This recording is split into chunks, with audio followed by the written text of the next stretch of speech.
আমরা রোগ প্রতিরোধ ক্ষমতা বলতে যেটা বোঝাই, যাতে আমরা সহজেই রোগাক্রান্ত না হই। এটা আমাদের শরীরে একটা ইনবিল্ড, মানে ভেতর থেকেই আমাদের সিস্টেমটাই এমন করা আছে যে আমরা রোগ প্রতিরোধ করতে পারি। তো এই যে রোগ প্রতিরোধ করার ক্ষমতা প্রতিটি মানুষেরই আছে, তবে কোনো কোনো কারণে এই রোগ প্রতিরোধ ক্ষমতাটা কমে যায়, এবং সেই জায়গায় আমাদের যেটা করতে হবে সেটা হলো প্রথমে যাতে রোগ প্রতিরোধ ক্ষমতাটা কমে না যায়, আর দ্বিতীয়ত হলো আমরা কিভাবে রোগ প্রতিরোধ ক্ষমতাটা বাড়াতে পারি। তো আমি বাড়ানোর জন্য যেই তিনটা জিনিস দরকার, তার মধ্যে একটা যেমন সূর্যরশ্মি গ্রহণ করা, একটা আরেকটা বলেছি আমি যে আমাদের যে কোনো ধরনের কাগজি লেবু, বাতাবি লেবু যাই হোক না কেন, যেটাতে ভিটামিন সি থাকে প্রচুর, সেই ধরনের জিনিস আমাদের খেতে হবে।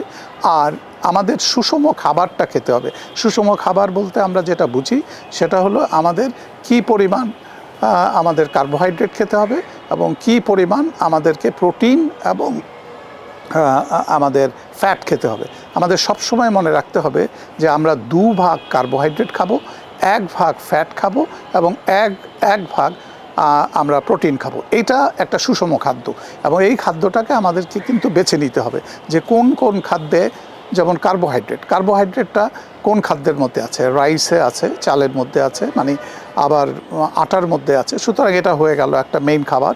তারপরে যেটা আমাদের প্রোটিনের খাবারটা আমরা মাছ মাংস থেকে পাই, বিশেষ করে অনেক সবজিতেও কিন্তু প্রোটিন আছে।